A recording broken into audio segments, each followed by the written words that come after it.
Okay, I will keep quiet now. Hi, Vanessa. No reason Hey, to my keep Brooklyn quiet. ladies. He keeps telling me my video's been turned off, but it's on. Yeah, you're good, Barbara. You're on. You're good. Can you hear us? Yeah, you guys sound great. Some people are a little bit quiet, so just crank your volume up as high as it will go.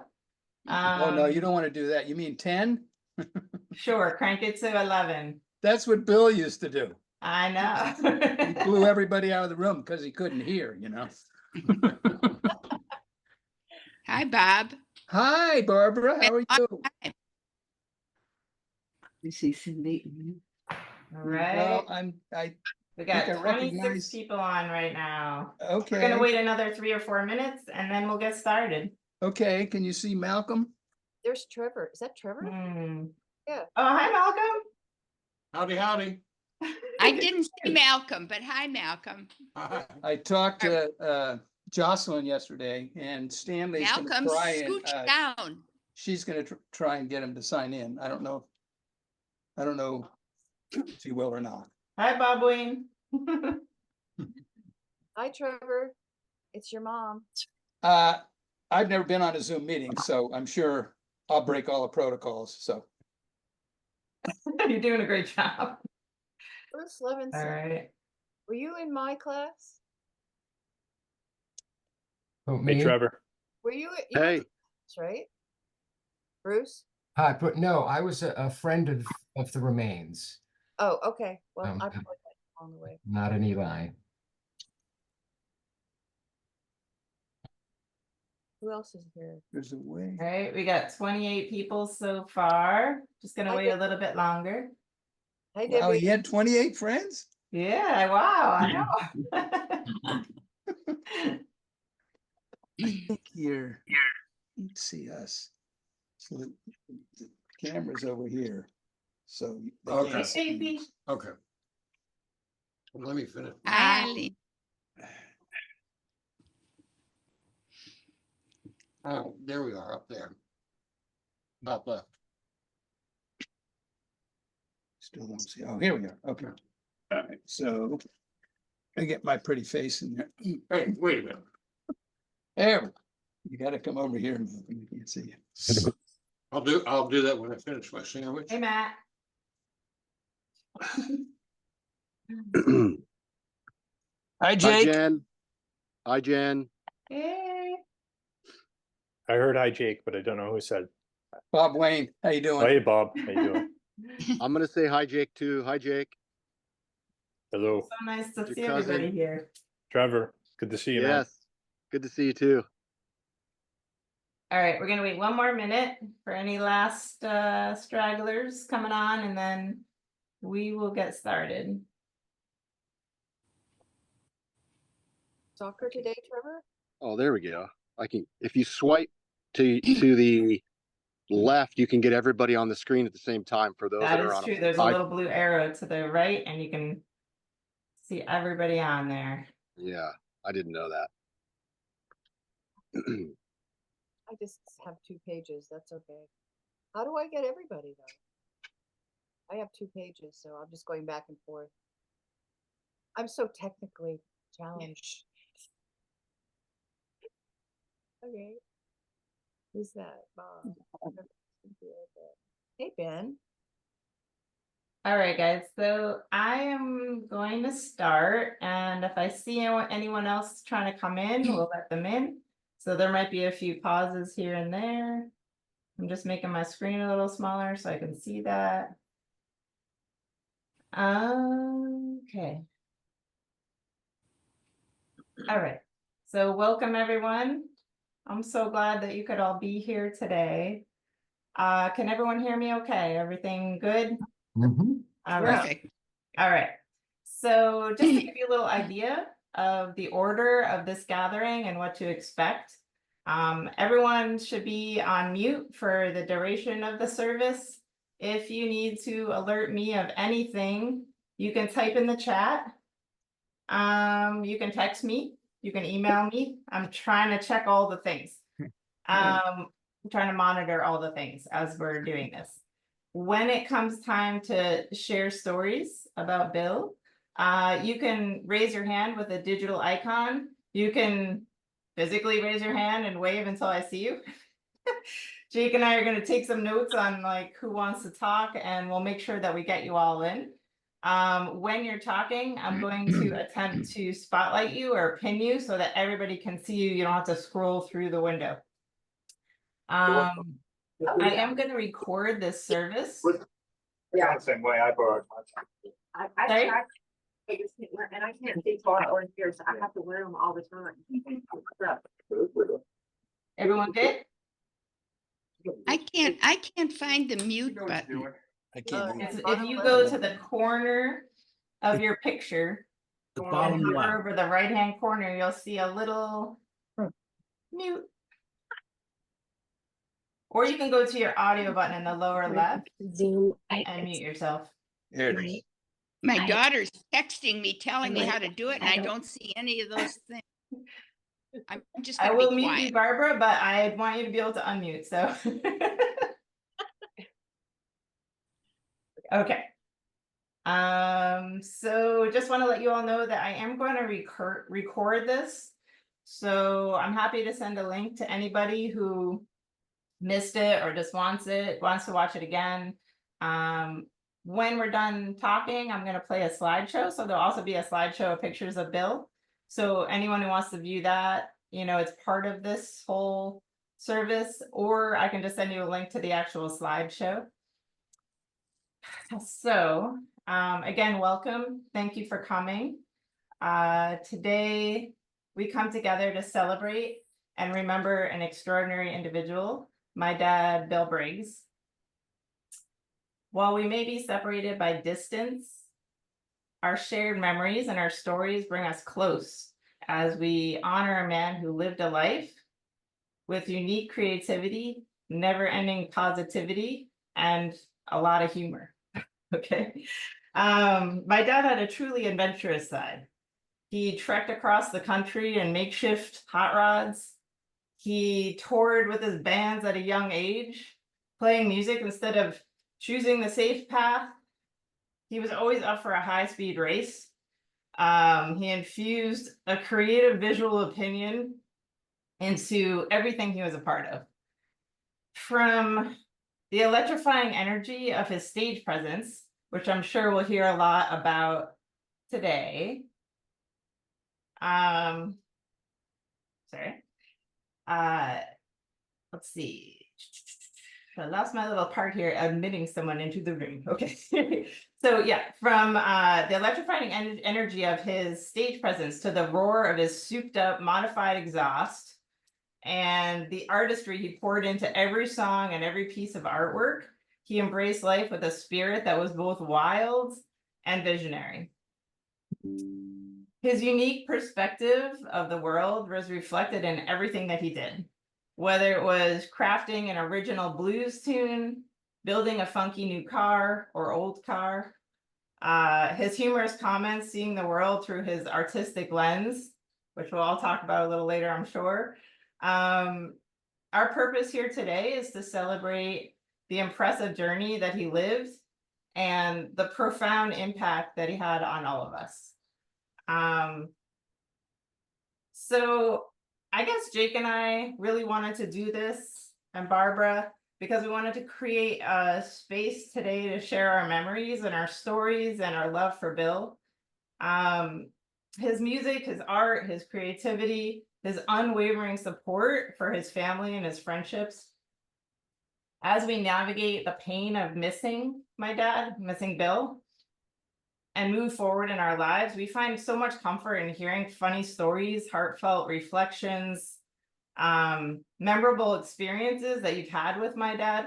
I want to hear all of these things. I want to keep his spirit alive, and I want to pass these stories on to my kid, Owen. I now invite you to share your memories of Bill Briggs. Our first speaker is going to be Bill's son, Jake Briggs. And after Jake's done, I'll come back on, introduce Barbara, and then we can kind of open up the floor. All right. So Jake, take it away. I am going to, you want to unmute and I will pin you. All right. Can everyone hear me all right? Great. Awesome. Thank you, Jen, so much. Jen organized this event. Like special thanks to my sister Jen. And just incredible to see so many people here today, celebrating the life of my dad. I wrote something. I'm going to do my best to read it, to get through it. So hello, for those of you who don't know me, I'm Jake, Bill's son. I'd first like to thank you for being here today to help remember and celebrate the life and memory of my father, my dad, Bill Briggs. He was an unforgettable, one-of-a-kind human being. He loved blues music, art, and trains. He valued his friends and family and had an enthusiasm for life that brought a positive energy wherever he was and to those around him. For the last 10 years, we talked on the phone every day. He was always supportive and always available to listen. Very often, our conversations would be about, surprisingly, music or guitars. Anyone that knew my dad knew him as a musician. He taught me to play guitar, and we would have a jam session whenever there were guitars around, or a piano for him to play, or a guitar for me. I know there are musicians here today who have played music with my dad. You shared that experience with him that he passed on to me. I will always be grateful for that. He loved his musician friends, and he also immensely appreciated those who listened to his music, whether he was sitting solo at a piano, jamming on the guitar, or playing with a band. As well as being a rock and roller, he also always had a positive mental attitude. It seemed like nothing could ever bring him down. He dealt with diabetes and other health issues and complications through his entire life. The last year of his life seemed like it must have been the toughest thing anyone could ever have to go through. He tried to keep a positive attitude through it all, though, even when he knew he didn't have much time left. There's one memory I'd like to share. Just a quick story. Years ago, we went to see Richie Havens play at a hall in Newburyport. Richie shared a memory, or he said he was sitting around his house with nothing to do and heard a quiet voice say, "Pick up the guitar." My dad would make reference to this occasionally. It was a memorable moment, and I'm glad I was able to share it with him. So I'll always remember, when all else fails, to just pick up the guitar. Thanks for listening, everyone. Thank you, Jake. That was amazing. I love the Richie Havens story. So true. So now I'd like to introduce Barbara Simon, my dad's second love of his life, partner in this world for the last 16 or 17 years. Is that right, Barbara? Barbara, I'm going to unpin Jake and I'm going to pin you. Let's see here. So, all right, Barbara. Well, I'm going to be very brief because I need to be. First of all, I want to thank Jen and Jake for putting this memorial together. There's no way I could have done this since Bill was my tech support. He's sadly missed in the tech area and in all other aspects of my life. Bill was the healthiest looking sick guy in the world. After he started working out with the trainer at the gym, he developed muscles that were absolutely frightening. Luckily, his disposition remained the same: optimistic, empathetic, and enthusiastic. We were together for over 16 years, compatible and happy, which, considering how different we were, is pretty amazing. Only my friend Avril Smith would have imagined we could be a couple, but I'm very glad she did. If you're on the Zoom get-together, you were very important to Bill, as I'm sure you know. He spent a good part of every day on the phone with a lifetime of friends, all of whom he treasured. And I just want to thank you all for enriching his life. Thank you, Barbara. All right. So now I'm gonna open up the floor to anybody who has even a little something they want to say about my dad. It could be a long something, it could be a short something. You can just raise your hand or you can use the little digital flag. Vern, I see you're raising your hand. Okay, let me get you up here and I'm going to pin you and go for it, Vern. Okay, well, first of all, thank you all for being here today. And thanks to Jen and Jake for putting this together. I'm sure your dad would be very proud of both of you. I know he was. I first met Bill in 1964 when Bill and Barry, Chip, and I formed the Remains. And from the first time we ever sat in a room together to play music, we felt this musical and personal magic, which has lasted for almost 60 years. Little did I know at the time that the four of us would share so many life-defining experiences together. We signed with Epic Records. We toured performing throughout the United States. We performed together on the Ed Sullivan 65 Christmas show. We shared a chartered plane for about 3 weeks with the Beatles when we were the opening act on their last tour that they ever did. And while the Remains technically disbanded shortly after the Beatles tour, we always stayed in touch with each other. Every so often, we get together to play a show.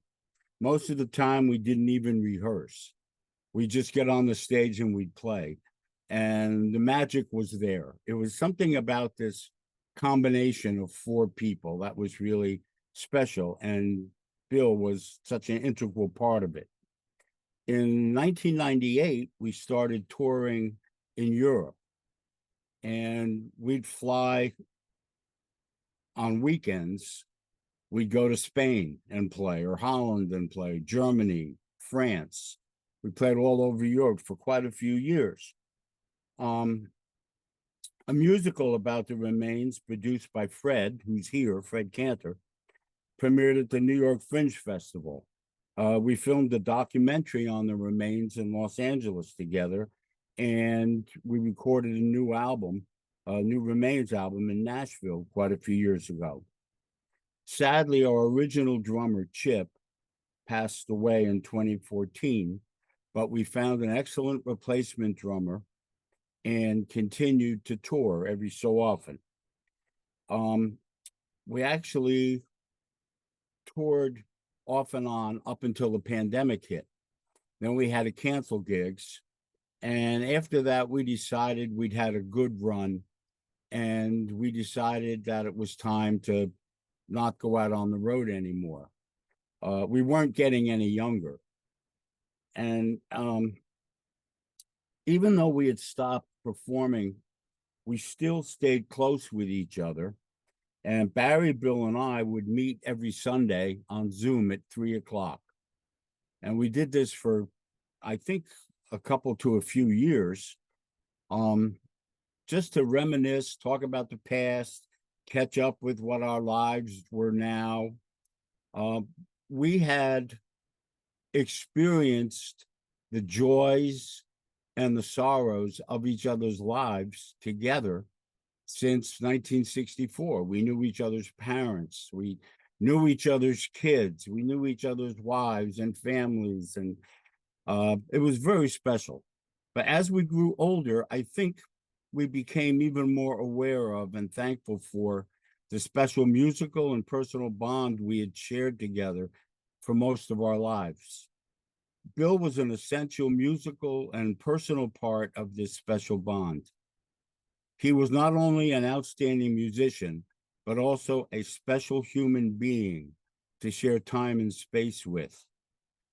Bill would take a challenging situation, have a humorous comeback, get everyone in the room to laugh, and head in a positive direction. Bill was a great example of how not to allow health challenges to define your life.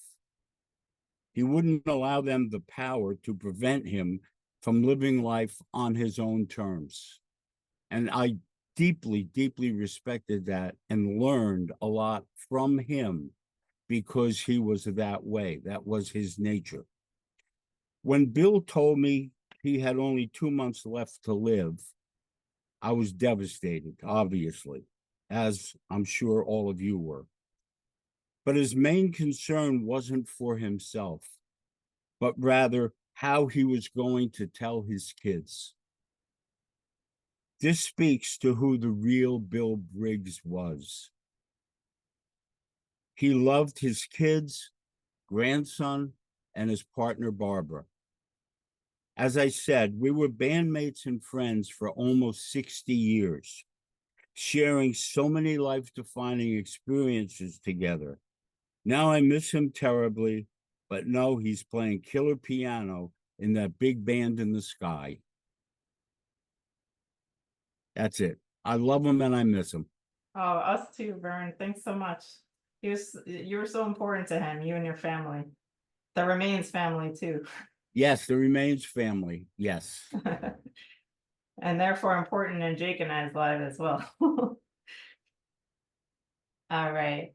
So anybody else have a little story to tell about my dad? Okay, Bruce. All right. Let me pin you, Bruce, here. And Yeah, I just want to talk a little bit about sure thing. the Remains, one of my absolute favorite bands.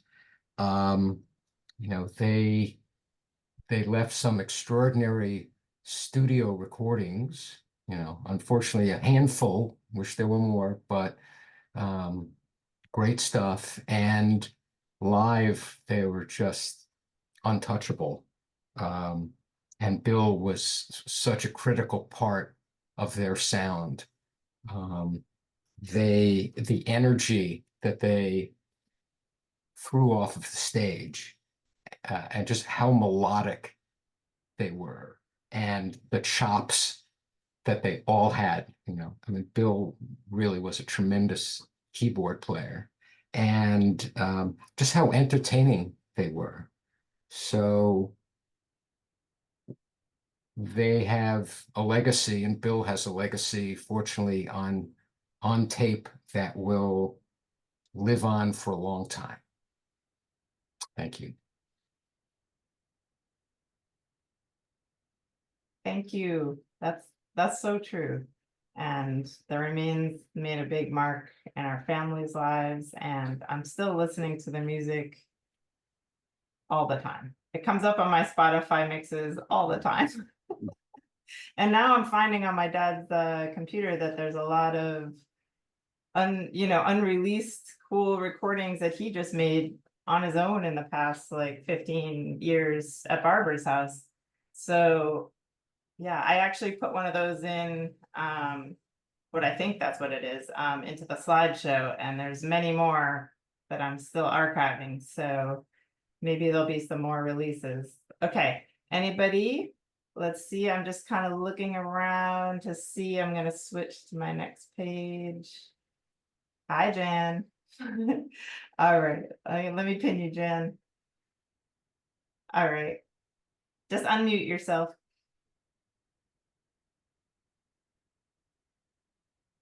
Okay. All right, for those of you that don't know me, I'm Bill's sister, Jan Smith. And what do I say? You know, my best friend, my whole life, really. We're only 14 months apart. Also, thank you, Jen and Jake, for putting this together. It's amazing. I don't know how well I'm going to do here. My support. My boys, some of my boys are here. Yeah, Bill had such presence in my life and always made me laugh. When I lost my husband, he was there for me, and I would go down and visit he and Barbara in San Diego or in Carlsbad, and I would drag him to the beach we got to go to the beach. We got to go to the beach. And so I called him Pop Along with his prosthetic, and I would drag him through the sand, and we'd sit there on chairs, like, and we just considered ourselves old people because we were sitting in chairs on the beach. And we would just reminisce about growing up in Westport and summers in Rhode Island, and he'd talk to me about the remains, and I'd talk to him about my kids, and it was just a joy for me to have him in my life, and I miss him terribly. But it's just a different journey that we're on now without him, and the memories of him will always be there for us. And yeah, that's it. He was my best boy. Thank you.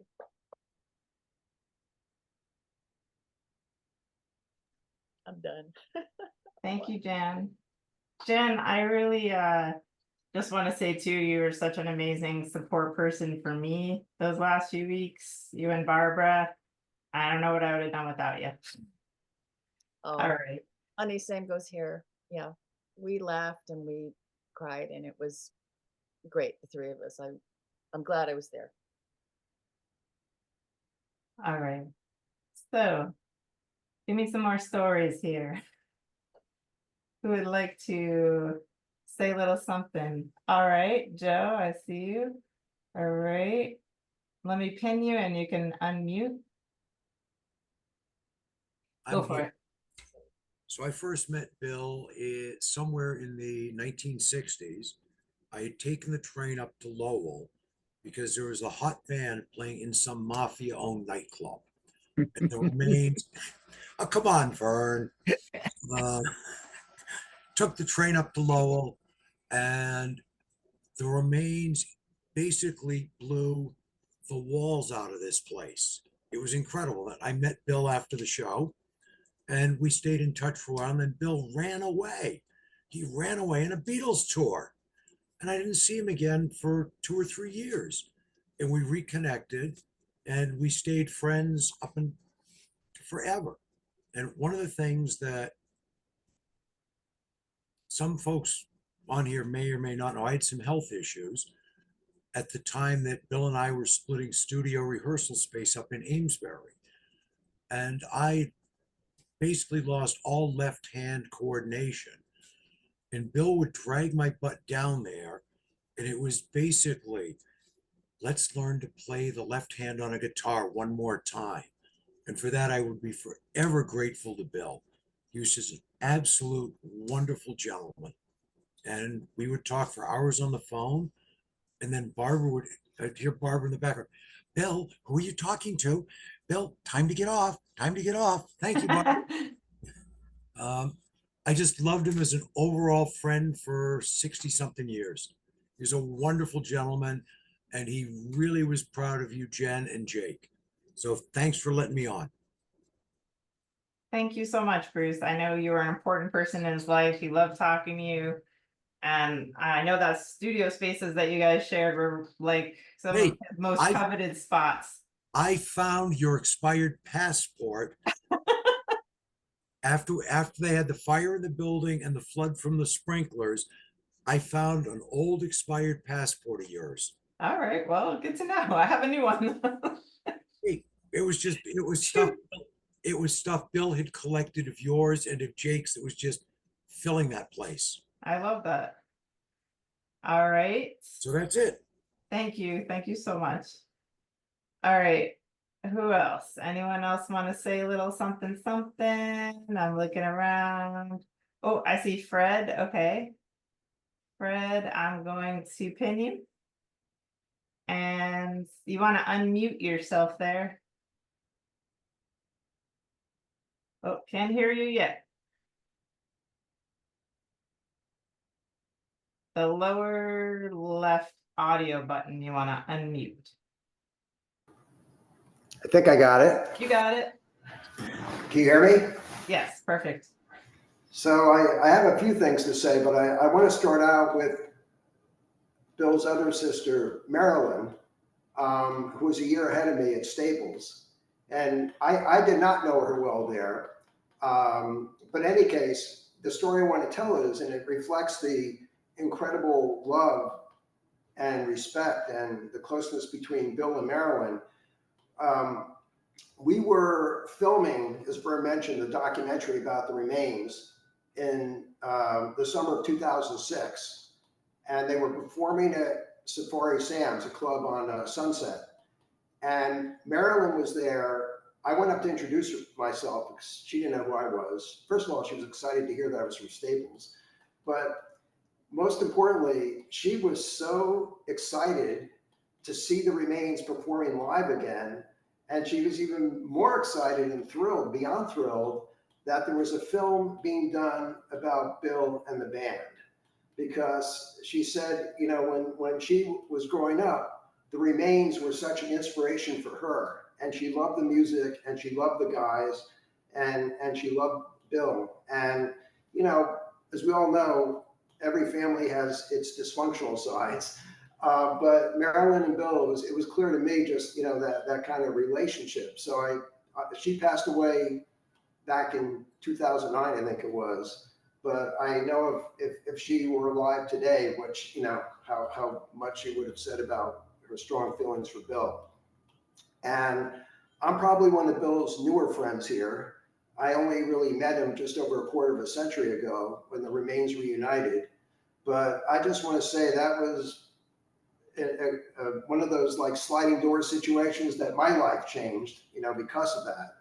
Because meeting Bill and Vern and Barry and Chip, it was, and I was a huge fan growing up of the Remains. It just was something to see. And these were just four guys. I could see this right off the bat. Forget about the musical chemistry, the chemistry between them as individuals. They were like four brothers, but four brothers get along really well. And that's in part why I decided to pursue what I did, working on the play and then the documentary, because they were, all four were just such wonderful people. And, you know, someone asked me after I did all this research, why do you think the Remains didn't make it to the very, very top? Well, first of all, I think they had incredible success as it was. But someone had suggested to me, could it be because they were too nice? and you know what? Maybe it was, because all four of them, none of them was egotistical. There was no backfighting or backbiting between them. They were just four guys who got along incredibly well. And I never did anything in music. My background was sports, but this was like a team where everyone got along and loved each other. And that to me was, you know, something special too. And Bill in particular was an inspiration for me in success years later on, because about 16 years ago, my world got turned upside down by health issues. And Bill had already been dealing with health issues. And then, as Barbara well knows, you know, just had even worse health issues in recent years. But God, he was just so upbeat. You know, they talk about people being glass half full. Bill had to be at least glass 3/4 full. And Barbara, I know how supportive you were to him and all that, and how much that meant to him. So Bill, for me, you know, he just, you know, kept encouraging me. And the last time I spoke to him in December, you know, he was working on some new music. He was so excited about doing that. So I just feel for me, it was a privilege, you know, to have known Bill for, you know, for this time. And again, my thoughts go out to all of you. But as I said at the very beginning, before we came on, I'm glad this is a celebration of life, because even with the health woes that Bill had, to me, he lived such a full life in terms of what he did with his passions, in terms of what he did with his family. So again, my thoughts go out to you, but you know, it's just wonderful that you have this full life to celebrate. So thank you for, I hope I didn't go on too long.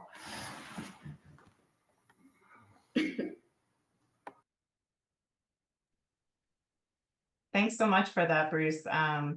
Thanks for coming and telling your views about my dad and your stories, and I feel like he respected you a lot too. I heard him mention you quite often, and I'm glad you got a chance to be a part of the music scene, and I just know you're a very important person to him.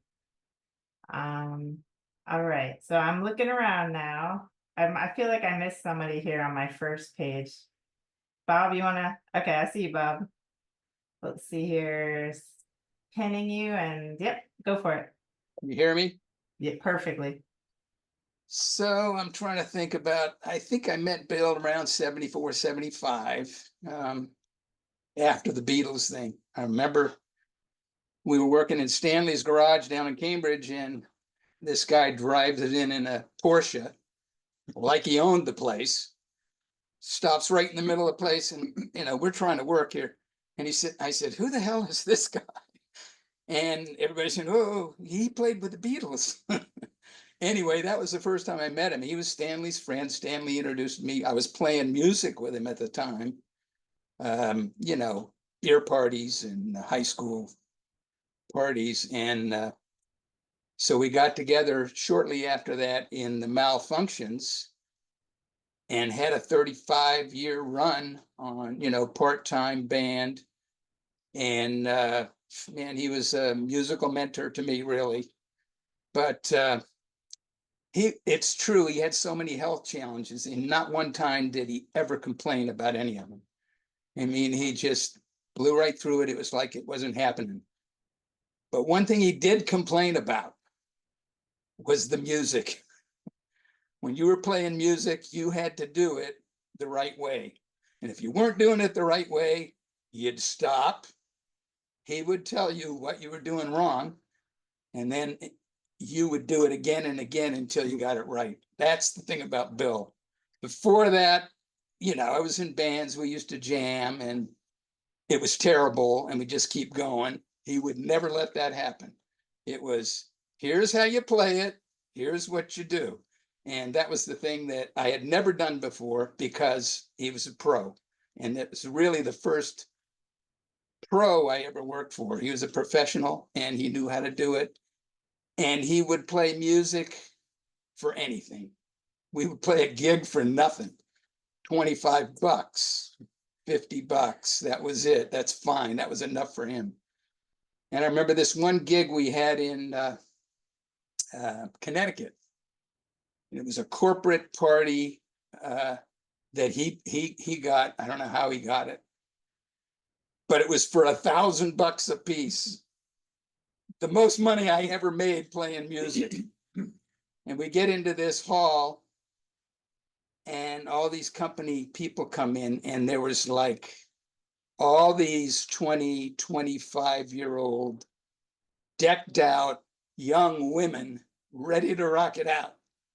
And all these old geezer dinosaurs were setting up playing. I mean, oh my God, this is going to be a nightmare. And, of course, once we got going, we played, we had them dancing, we had a great time. But to me, he was a great piano player. Played guitar too, and a good band leader. And we wouldn't have been together for that long without him, because he kept everybody together. And I thank him for that, because he made my life better. Malcolm, you want to say anything? Yeah, okay. Malcolm's here too. I met Bill through. Get in front of the window so they can see. Okay, already. Yeah, Malcolm, get in the hot seat. We want to see you. Oh man, what the heck's going on? Who's on first? Well, I met Bill in the 70s in Stanley's garage. Stanley was really interested in my musical capabilities, because I was kind of a folk singer, but I had a huge record library of blues tunes, and just a huge collection. And I used to, make cassettes out of it and go to gigs where I'd do a solo gig, and I'd be listening to Sonny Boy Williamson 2, Rice Miller the whole way playing. And I learned how to play harp. And he said we should get together with Bill, because it might be fun to put some guys together and play some music. I said, absolutely. So let's do it. And so we got together and we formed the Mal Funk Shuns, SHUNS, the Texas, Freddie King, Texas blues spelling. But Bill was a lot of fun, and he was very good. He was very good. What I can remember about Bill was, and this is important, if you're a musician, you go into a club and you're setting up and you're trying to get a sound level. And Bill was very good about figuring out what that room would be like when it was filled with people, because it's a different volume setting than when it's totally empty. And he was very good at that. And he was 9 times out of 10 very precise about that. The other thing is, I had a lot of fun because I was in the real estate business, and Bill said, you should come down and drive cars through the dealership, Pass and Weiss in Burlington. And when it was slow in real estate, which is generally January and February, I'd go down to Pass and Weiss and they'd say, okay, here's a brand new A4, drive it out to Syracuse. And I'd drive it out there. I didn't make any money. I mean, $10 an hour or something like that. But I used to charge everything. I get the best food I could get and drive out there, drive back. And I drove some very cool cars. I drove a lot of Porsches and Audis, brand new Porsche, Boxster. I drove to Conshohocken, Pennsylvania, which is near where I grew up. I grew up in Pennsylvania. And I also drove a 911 GT3, $100,000 car, down from, Route 84. Route 84 crosses into New York State, back to Burlington, Mass, and it was an absolute gas. People drive in clumps on the highway and they start to surround you, and you're in this 911 GT3. So what do? If you're still trying to figure out the radio, you put your foot on the accelerator and leave them in the dust. It was just so much fun. But other things I can remember about Bill that were very helpful to me personally was I decided that I wanted to take up piano. This is about 20 years ago.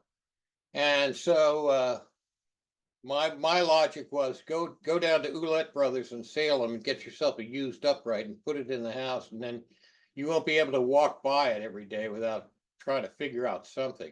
And what Bill helped me with was in a standard 1-4-5 blues, you're playing the first chord, and when you go to the 4 chord, the second chord, you can go to the 1 minor, and it simulates the 4 chord, which is a very cool trick.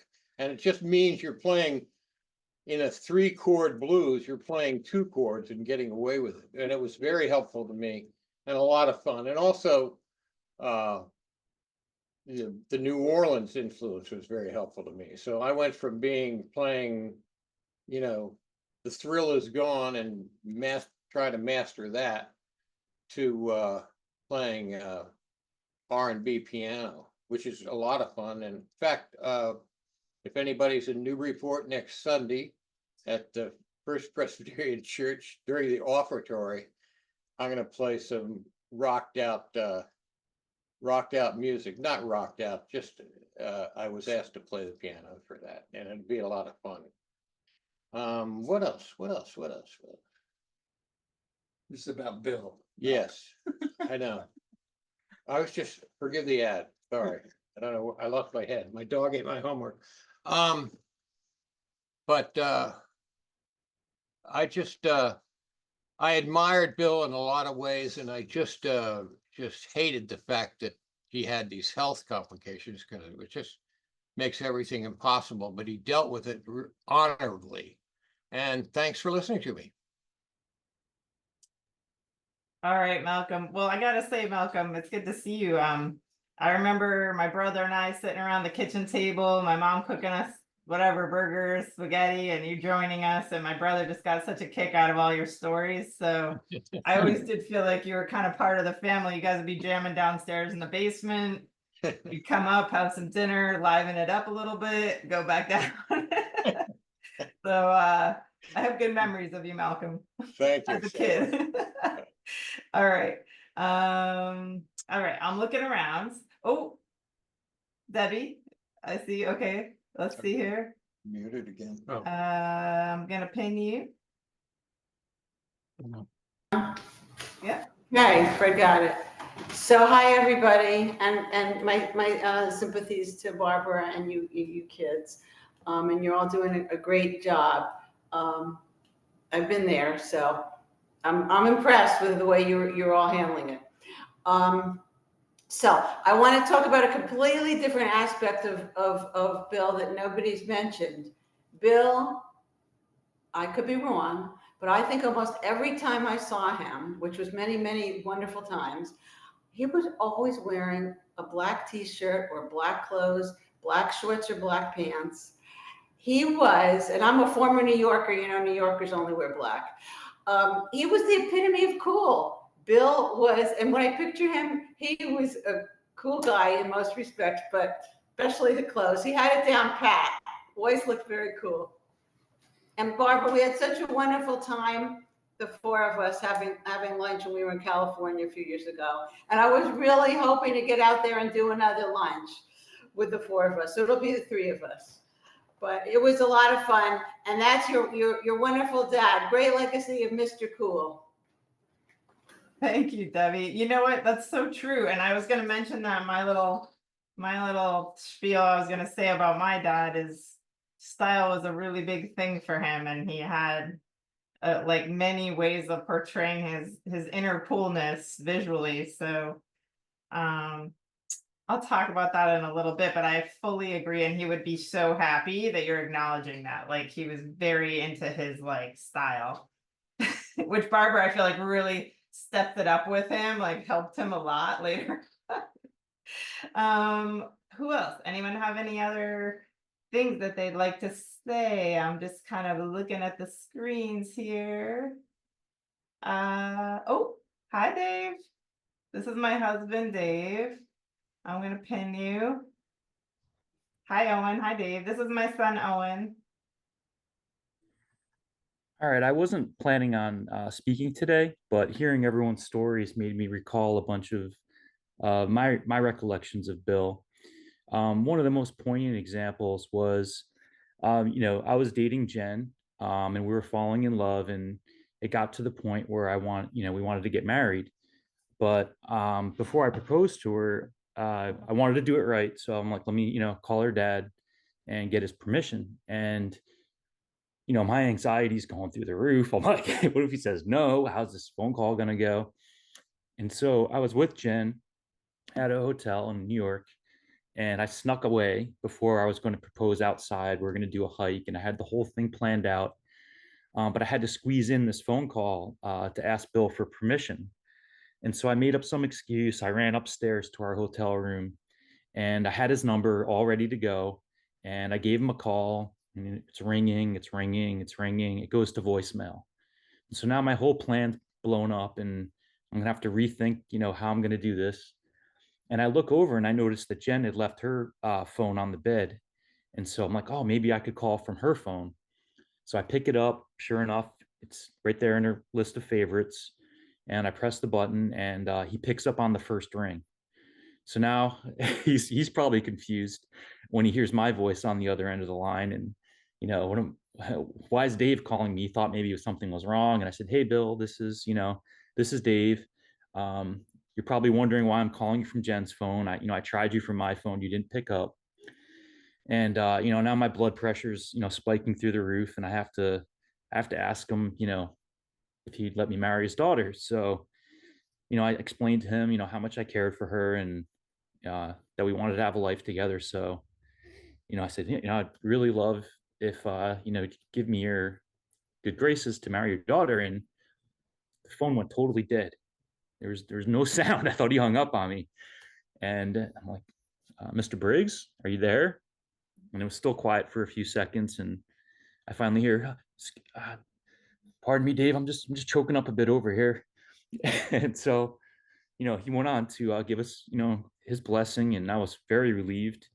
You kind of are afraid of, your partner's dad and how he's going to react to the news. So I was very, very happy to have his blessing. And then ever since then, he's been like a really important part of our lives. He played at our wedding. We would just joke around, we both have a penchant for dad jokes. So we would just constantly banter, and, hearing other people's stories on the call about how he always had such a positive attitude really resonates with, my experience being around Bill, and he definitely made my life better. So just wanted to share a couple anecdotes. Thanks, One Dave. more. Oh yeah. Speaking of the health issues, he never let that get in the way. I mean, he would come out to New York, he'd drive in his car, even after he had his leg amputated. And he really loved my son, Owen. And my son loves basketball. So, of course, Bill's out there on the court with one leg, and, and he's trying to make shots. And I actually have a video clip because it was a really nice moment to capture. And after he made a shot, Bill pretty much fell over, and luckily fell in the direction of Jen, who caught him. And but it just shows how no matter what was happening in his life, I caught my 250-pound dad. It was quite a video. Sure did. But it just showed that how he didn't let, his health issues get in the way of him living a full life. And I think we can all learn from that.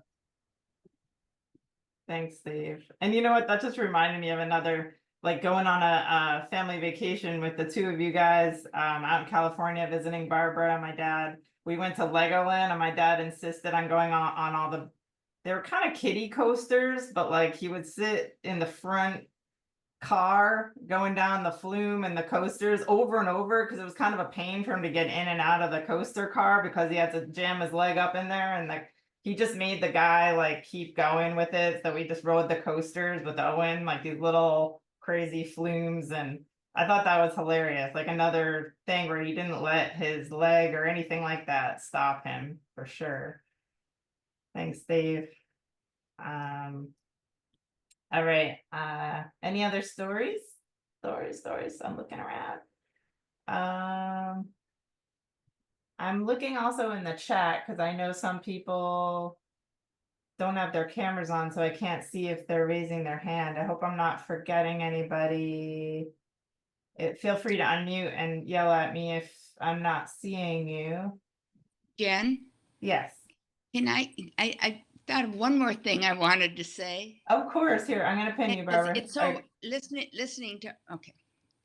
Go ahead. Am I on now? Perfect. Oh, listening to all these stories about Bill, I just wanted you all to know that almost one of his constant lines that I heard from him at least 2 times a week is that he said, if I had everything to do over, I would do everything exactly the same way. He was just a happy guy. And he said, if you change one thing in your life, it changes everything. And he said, I've had a great life, and I've got great friends and great family, and I wouldn't change a thing. And I thought, that just tells you who he was. That's all. True, Barbara. I know he thoroughly enjoyed the last 15, 16 years he was on the West Coast with you, that's for sure. All right.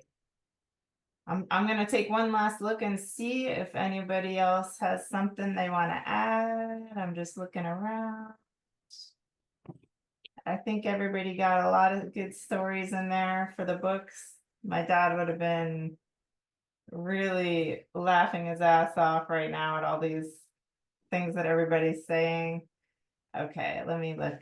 Yeah, so I think that's it. And again, don't feel free to unmute and interrupt me and say like, hey, I want to say something. I don't see anybody else right now. But Jen, who said that? this is Debbie Rose, Barbara's daughter. Hold on, I'll pin you. I'm just grateful that I knew him. He was such a wonderful man, and I really loved him. Debbie, I know he loves spending time with you. He was always excited when you come up and stay with Barbara, and he had a lot. He said you guys had a lot in common and a lot to talk about, and he just really respected you as a person. I know that. So thanks for saying that. Thank you.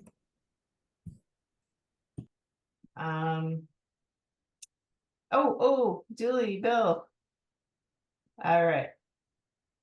This is my brother-in-law, Bill. Bill, I was thinking about you when somebody was saying, I think it was Vern, or no, it was Bob was Wayne was saying, hey, like, he was a professional, he wouldn't think anything of stopping you. Bill's had the pleasure of jamming with my dad. Yeah, so I've got one experience to share because I only met Bob or Bill once in my life. My friends and I are in a very, very, very amateur band. And years ago, we were chatting with Jen about it. And she said, well, my dad was in the Remains. And we started chatting more. We're like, wow, he was in the Remains. That's really cool. And then over the years, Jen said, well, my dad would love, we started playing a lot of blues. And Jen said, my dad loves blues. He'd love to play with you guys. We tried to put it together and it didn't happen the first time.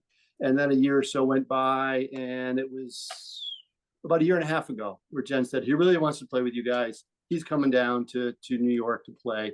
And we started really listening to a lot more songs by the Remains, and we worked on a few of them. And we're at our friend's house. He's got a studio in the basement, and we're jamming. We're practicing songs from the Remains when he walks in. And he yells across the room, stop playing that stuff. I'm here to play the blues with you guys. And it was, like I said, very amateur band, but it's a one-time moment that I had, but I will always remember it. And he took control. And it was awesome to have that experience from a professional, because like I think it was Bob who said, we often play, and if we make mistakes, we just keep going. Bill would not have it. Bill stopped us and said, this is what you're doing. And it was such a thrill. I will always remember that. And it was a great moment in my very brief musical career. So I just wanted to share that it was a fun night to play with him. Thanks, Bill. I know that that last jam session is probably the last real jam session that he had such a blast, and he walked out of there just like glowing and carried that with him for the rest of the trip. Like, I feel like he was like so happy to like play with some East Coasters. So thank you for that, making that happen. All right. I'm looking. Any other raised hands here? Hey, Jake. All right. One more quick story. Yeah. So I mentioned my dad, he taught me to play guitar. I was in a band in high school with a couple guys, and we had written a bunch of songs. And my dad had this Tascam, I think it was a Tascam 4-track reel to reel that he used to record on. His favorite song to record on there was Knocking on Heaven's Door. He'd record the blues band on there. So I said to I'm like, look, we want to record a demo. Like, can you record us? And he was like, sure, We recorded 2 demos throughout high school, 4 or 5 songs on each demo, and he produced them. Like he set up all the mics, did all the, set everything up. Like, we didn't know what we were doing. So and a few months ago, I was talking to the drummer about a concert he'd gone to or something. And, I should remember this, but I can't remember if it was before or after, we lost my dad. And my friend Greg, who played the drums, he was like, your dad was the coolest. He's like, he produced our demos. He was a rock star. Like, he toured with the Beatles, and, he would tell people, like, this guy's dad recorded us. He toured with the Beatles, was in this blues band, just the coolest guy ever. Yeah, I mean, he was just around to do stuff like that. It was the basement of the house at Colonial Drive where the Malfunctions practiced frequently. And Bob would leave his drums there sometimes. I take over the drum set. But I just wanted to mention those recordings that he helped us make, because my friend Greg from all those years ago still remembered it. And I think my dad made a difference in a lot of people's lives, like a difference that'll like live with me forever. And, you know, those two guys made a difference for them too. So I just want to say that again. And also thank you again for everyone who was here today who shared memories of my dad. Thanks. Thanks, Jake. So true. And I agree with that. Anybody else who wants to share? Just looking on my different screens here. All right, I think we got everybody. And I just wanted to close out Hey, and Jen, oh, what? JV818. Oh, I see somebody here. Hold on. I'm coming. Hi. Oh, you gotta unmute. I gotta unmute that bottom button there. Oh, how's that? You got me now? We got you. So many years ago, Bill and I went to see Neil Young with Crazy Horse down Oh, at the nice. Theater Center. And after the show's over, we're hanging around, and Bill and I are just noodling about waiting for the crowd to go out. And this is something that really hit me. We're just hanging around. All of a sudden, Billy Talbot and Frank Sampedro from Crazy Horse came running over and grabbed your dad. They remembered him from when he was hanging around the canyons back in the late 60s out in California. It was like 9 million years later. And he'd met him and he'd made an impression on him that stuck. That's it. Thanks. Yeah. I mean, my dad made a big impression on a lot of people. Anybody else? I want to make sure I'm not cutting anyone off or forgetting anybody. I guess I just wanted to say a little share before we end this. And then after I share, I was gonna play a video or like a slideshow of photos of my dad. First of all, when I was designing the invite for this and I was writing out my thoughts, I realized I should have written everything in the font of Comic Sans, because I'm a graphic designer, it's like my worst nightmare. But my dad really stood behind the stylistic choice of Comic Sans. And Melissa, I'm looking at you and you know this is like painful. I mean, the most serious documents, the draft of his wills, his banking documents, his band set list, all in Comic Sans. So I mean, I really felt like I was struggling. I should have done the whole invite in Comic Sans. And Bob, I know we were talking about this too. Anyway, that aside, I was going through all the photos to create a visual representation, a slideshow of my dad's life. And not only, I realized that in the early part of my life, you know, before like phones with cameras, my dad was always the one taking the photo. So we didn't have a lot of family photos with my dad in it when we were younger. He was so rarely in the photos because he really loves taking photos of trains, taking photos of his family when we're camping in Maine. We'd go to the beach, he'd be taking photos, playing in our yard in Common Street and Colonial Drive in Chelmsford. He'd always kind of be on the outskirts taking some photos. But I have a lot of photos of just my dad because he was a public entity, but like not a lot of family photos until later in life. So, and as you were saying, I think it was Debbie, that I realized that there's so many visual style phases that my dad went through that I just really enjoy. And I feel like depending on when you got to know my dad, he wanted to create a specific exterior look that went with his inner coolness. It was very important to him. And it wasn't about material things or money. He just really had this vision of what was cool. There was like the young 60s and 70s rock and roll Billy Briggs with the black motorcycle boots and dark Levi's and a white t-shirt.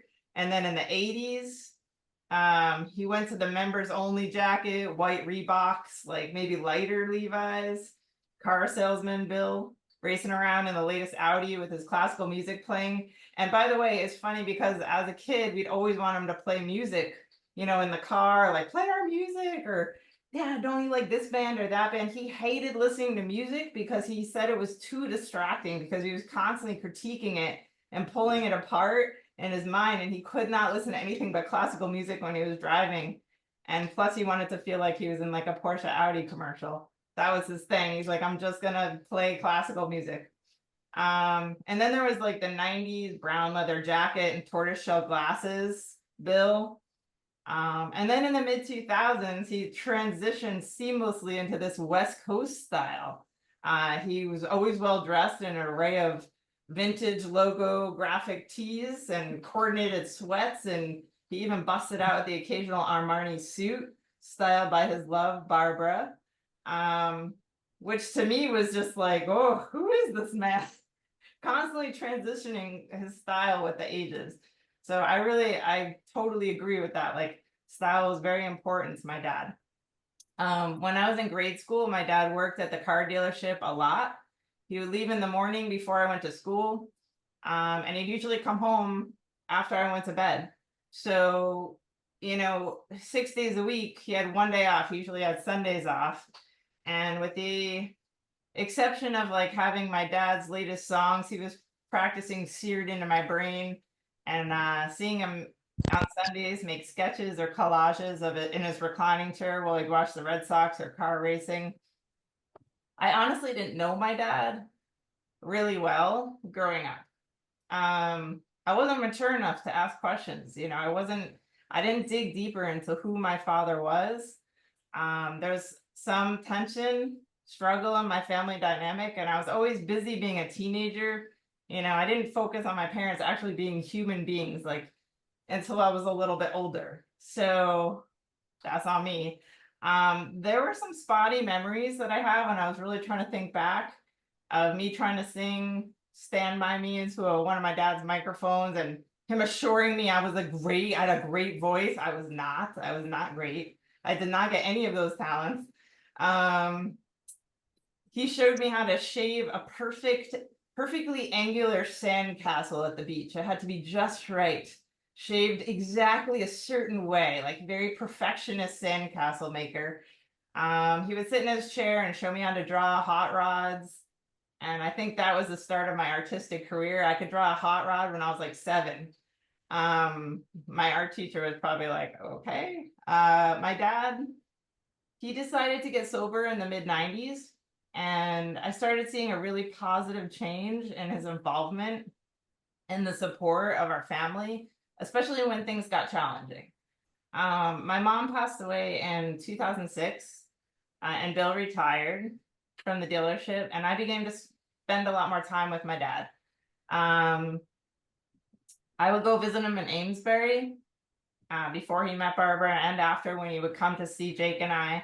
And we would talk for hours about all of his escapades, touring with his bands, stories about my mom. And I started opening up and telling him about, stories of my own life, which I had never done. My relationships, my travels, my career struggles, my successes. And how maybe I wasn't always this like good girl that he thought he was, that I thought I was, he thought I was. I was just thinking back to, I told him recently, like, months ago, we were talking and I was like, hey, do you remember that time I was like sneaking back in the house at 4 a.m. and I walked right in the kitchen while you were eating a bowl of cereal in your underwear? And he just looked at me and said, hey, Jen, shouldn't you be in bed? And I agreed and quickly rushed upstairs, hoping he would think it was all a dream. But, he was cool like that. He didn't call me. He let me get away with some stuff, and he always thought the better of me. When Dave and I had Owen, he loved checking in on us, hearing the latest Owen sports updates, because Owen's really into basketball. He really loved spending time with my family when he came east and with Jake. I really liked how he spoke to my kid Owen. Even when he was little, he spoke to Owen as a peer. None of this cutesy talk. He would show him how his prosthetic leg came apart, like kind of like every kid's like nightmare, but like completely in awe. He would show him how the diabetic pump like went into his stomach, or crazy photography he had on his computer, and he was great with Owen. He loves, this is a weird thing, but like he loves showing us photos of like strange water stains on the ceiling, or a specific pattern in the counter marble, or how oil collected in a puddle. And he had this ability that he was so proud of. He could see faces and patterns in like different abstract artwork. And this really, he just always asking me, Jen, don't you see this? It's like amazing. And we'd all be like, yes, Dad, I guess I see it. But that was like something he loves showing, like his photography. So I think Grandpa Bill, to my kid, he carried on the legacy that my mom would have wanted. She always talked about how she was determined to be this excellent grandparent. And he really stepped in and represented when she wasn't able to do that. So that was really important to me. My father changed a lot in the last 16 years of his life. When he met Barbara, she was a person who he just instantly connected with, more than I ever saw with anybody else. Barbara brought back his spirit, this passion that everyone's talking about, because I could just see that she appreciated who he was, his kindness, his creativity, especially his music. And he was truly blessed to have such a dedicated and loving second partner in his life. He seamlessly adapted to life on the West Coast. The desert climate just suited racing his Aston Martin. He photographed the landscapes. He enjoyed Barbara's amazing cooking. He always talking about all these meals, the delicious meals that she was cooking. And he also became a Costco regular, Barbara. He traveled to new places like Hawaii and Alaska with her, and he met many new friends in their community. That it sounds like it was such a supportive community that they live in. And he regularly spoke about these people influencing him and inspiring him in his music and his ideas. He just developed this mental endurance and this unwavering positive outlook on life that I have never seen in him before when he met Barbara. I feel like you guys really brought it out in each other. And he would always be there to listen and support me with solid advice and steadfastly ensuring me that everything was going to work out for the best. I'm one to get very anxious about situations, and he was very convincing. He could talk me down. My dad refused to accept that there was nothing that he could do. Like he really always was trying to better his situation.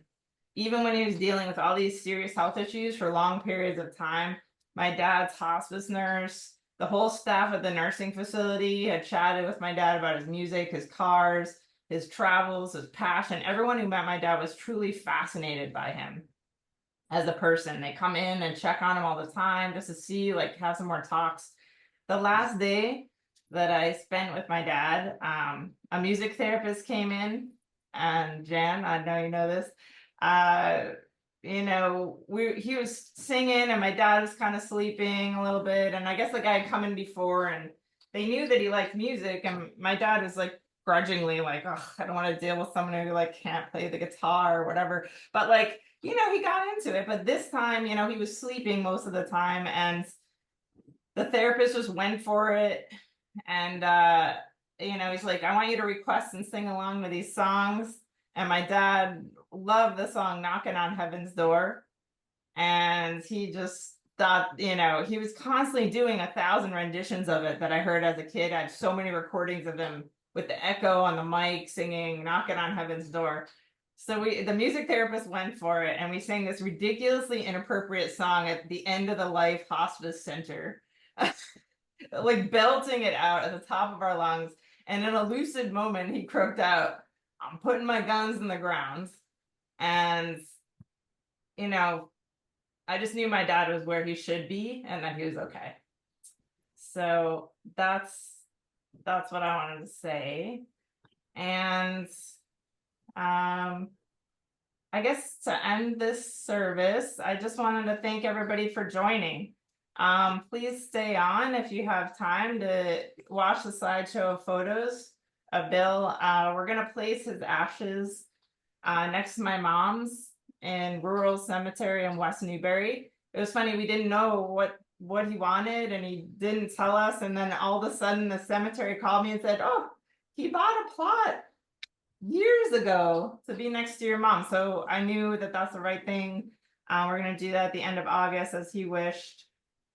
And this slideshow again will be part of the recording of today's gathering, but I can also just send you a link to the slideshow if you don't want to like deal with the whole recording. So just email me or text me about.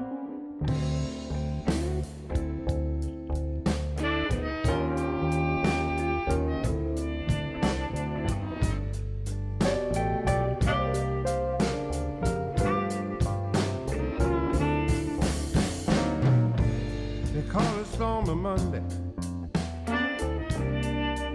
but Tuesday's just as bad.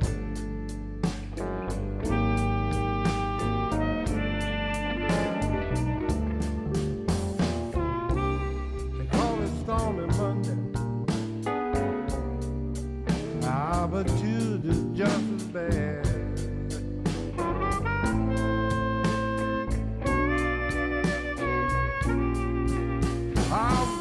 Wednesday is worse. Tuesday, Thursday was so sad.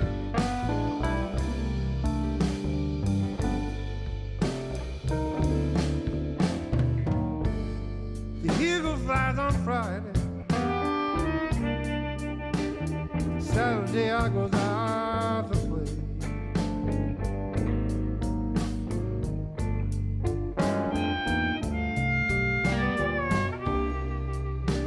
Flies on Friday.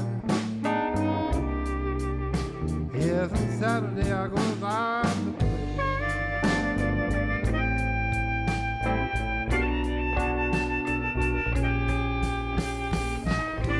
Sunday I go to church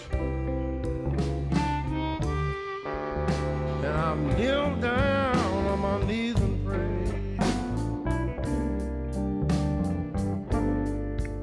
Scotty.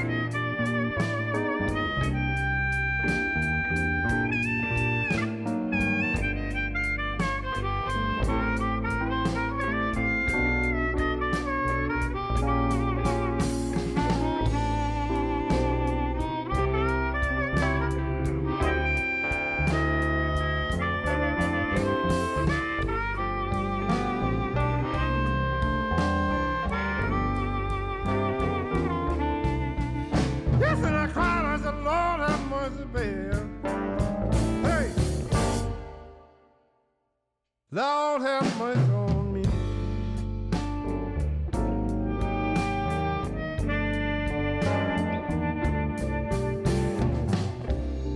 Lord have mercy, baby.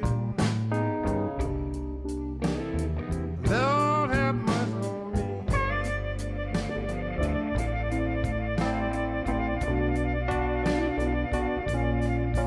If anybody see my baby,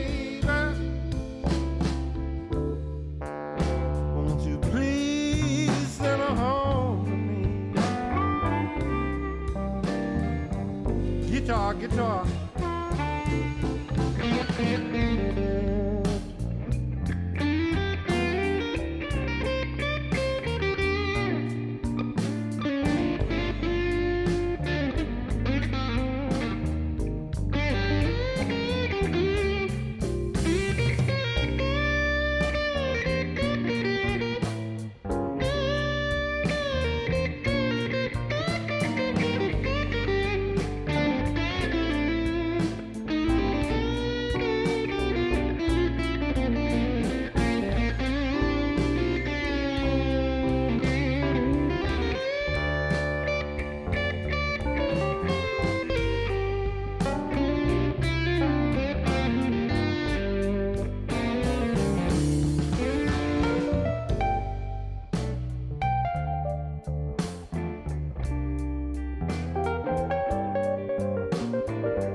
unchain my heart.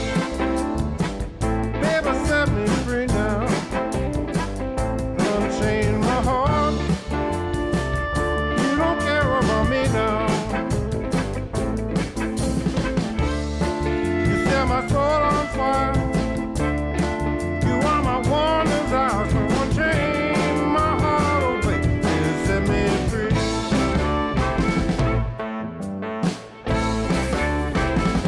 Unchain my heart. Never go my way now. Unchain my heart.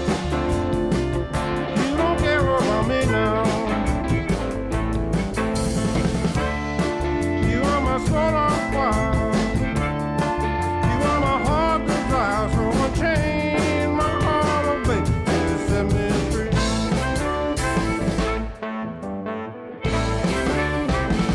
I'm under your spell, like a man in a trance.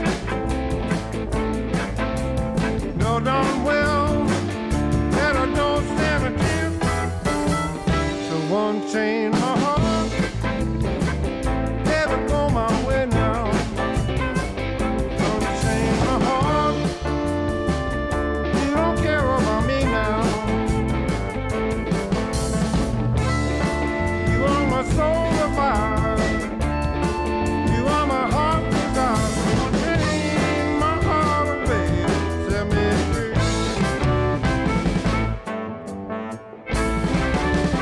All right, Scott.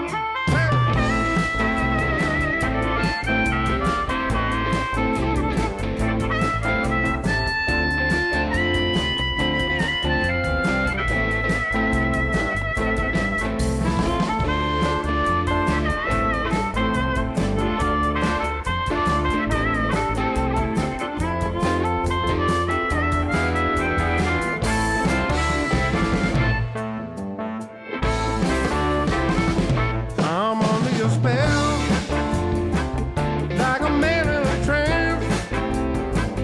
Yes, I know darn well that I don't stand a chance. So unchain my heart, baby, it's on my way now. Unchain my heart, you don't care about me now. Set my soul on fire. You are my heart desire. So unchain my heart, oh baby, set me free. Thank you so much for sharing all your stories today. I know it's hard to do that. But I honestly feel like I have like all this new vitality that's in me now from all your wealth of information and stories. So thank you for that. I appreciate that. Thank you, Jen. Does anyone else want to say anything before we go? Thank you, Jen and Jake, for doing this. It was really nice. He was a jerk. Thank you. Just want All to right, toast, and if- just want to toast Brother Bill. Yep, toast for Bill. I know he would have been here with a big beer and probably something else as well. Probably. His vape. But yeah, he would appreciate all of you so much. Love you all. Thanks. Love you, Jen. Thank you. Thank you so much. Thanks, Jen. It was beautiful. Thanks. Take care, all. Okay, we're done.